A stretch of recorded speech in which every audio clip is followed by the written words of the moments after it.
Right, so for today's lesson, what we're going to be doing is some word problems, and we're dealing with ratios and proportions and rates. You can definitely use a calculator, should you need one, to do this particular lesson. So percent proportions are things that you're probably very familiar with. You use percent proportions when you do a sales or discounts or tips or commissions or just general percent problems. And you're probably familiar with percent over 100 equals is over of. Some of you maybe learned percent over 100 equals part over whole. Either one is fine. Percent increase or decrease when things are marked up or marked down, you would use this particular proportion, and it's percent over 100, and I want you to change new minus original. So I really want this to be percent over 100 equals change in value over the original value, the original amount. Okay, we don't want to deal with negative percents, and yes, it's true, if something is marked down, it might be a negative, but we'll talk about it in terms of positive percentage. So it's a 20% decrease or a 20% increase. So to avoid negative answers, just do the change in the value over the original. Unit rate is just a ratio, and the denominator is 1. Motion formula sometimes is distance formula, and we call that distance equals rate times time. That's your equation there. I refer to this sometimes as dirt. Sounds kind of weird, but I think about, a mnemonic to remember it, and then I can insert an I, and that just gives me the word dirt. So distance equals rate times time. And there's a work formula, which is really essentially the motion formula, but now it's going to be work equals rate times time, the work to complete a job. So if you want to think about dirt, then maybe you want to think about, which doesn't make any sense, but worked. Okay, so those are pretty much the same.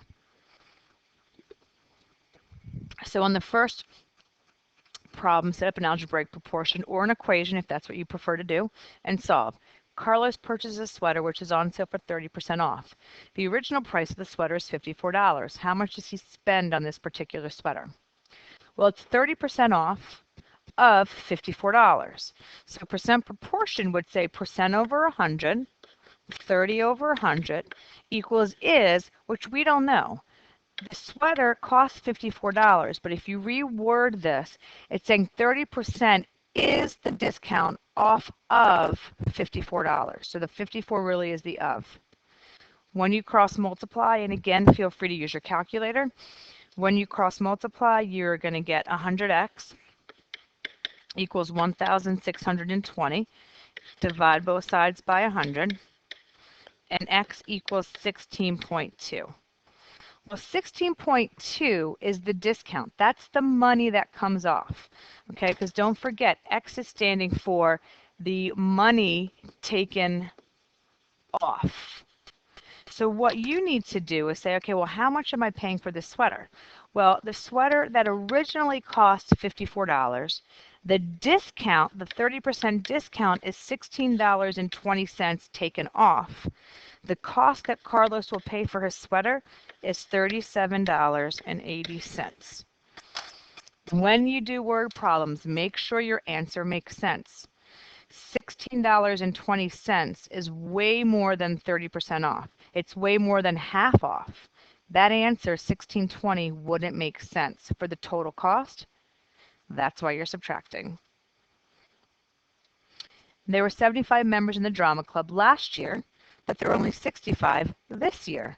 What's the percent of decrease? So this is the percent over 100 equals change over original. We're looking for the percent, which we don't know, and the change in membership. So $75 members dropped to 65 members. There's 10 member change. So this becomes 10. Well, what did the membership start out as? Well, the original membership last year was 75 people. So x over 100 equals 10 over 75. And again, this is the change.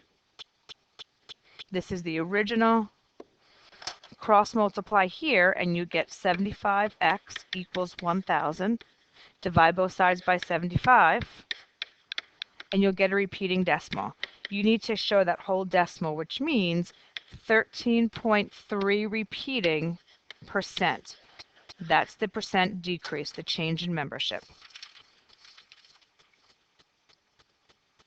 Suppose Jack was paid $304 for working 16 hours and Jill earned $246 for 12 hours. Which person earns more money per hour? This is all about unit rate, figuring how much a person makes per hour. So we've got Jack, and we can figure out his unit rate by dividing his amount that he was paid for the amount of hours he worked. On the calculator, this would show you that Jack ends up earning $19 per hour. Jill, on the other hand, she took home $246 for 12 hours of work. Her rate comes out to be 20.5, but in money, that's $20.50 an hour. Well, who earns more money per hour? It's going to be Jill. Not a proportion, just a ratio, really. Next one. Caroline can paint a fence in 6 hours. Her sister can paint the same fence in 4 hours. How long will it take them to paint the fence if they work together? Well, they're working together. This is what we're trying to figure out. So really, we're looking for the time they spent together. Most people would just think you add the numbers up and divide by 2, but that's not true because they don't have a constant rate of work. So what's happening here is they're looking to paint a fence. And the idea is this. Caroline can paint one fence in 6 hours. Her sister, let me fix it, it's supposed to be a fraction. Caroline can paint one fence in 6 hours. Her sister can paint that same fence in 4 hours. If they work together, remember together, if you think about add, subtract, multiply, and divide, together means that you're going to add. And together, they're still going to paint that same one fence.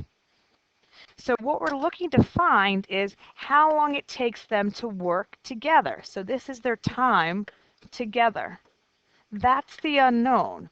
So that's where we're going to attach an x to both of those work rates, if you will. So I've got 1/6 x plus 1/4 x equals 1 whole. 1 whole as a fraction is just 1 over 1. Well, let's see, how do we solve things with fractions? We've got to find a common denominator. This common denominator would be 12, the lowest common, and then we'll do some math. So we'll say 12 divided by 6 is 2, times 1x is 2x, plus 12 divided by 4 is 3, times 1x, 3x. 12 divided by 1 is 12, times 1 is 12. So 5x is equal to 12. Divide both sides by 5, and x ends up being 2.4 hours. So if they work on this fence together, it takes them only 2.4 hours. Okay, so it's not like you add them up and divide by 2. You've got to find the time that they work together because it's different rates to start with. Last one. This becomes a distance problem. So 2 trains leave the same station at the same time and travel in opposite directions. One train travels 80 kilometers per hour. That's his rate. The other train travels at 100 kilometers per hour. That's its rate. And how many hours will the trains be 900 kilometers apart? Well, what you need to understand is that the first train has a rate of 80. So this would be a rate. So this is train, oh, I knew that was going to happen. Okay, so this is going to be the rate for train 1. The second train travels 100 kilometers per hour, so that's the rate for train 2. I'm just going to put rate 2, rate 1. And this number right here, 900 kilometers apart, that's their total distance. So this then becomes distance. We know that distance equals rate times time. We've got 2 trains here. Here's our starting location. I've got this one train going in this direction at 80 kilometers per hour.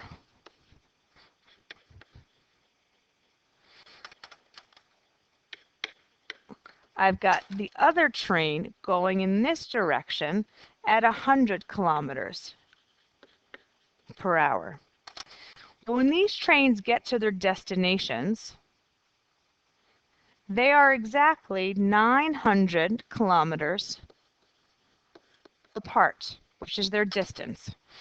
So I need to figure out is what is the amount of time that they're going to take. So X really stands for how many hours, right?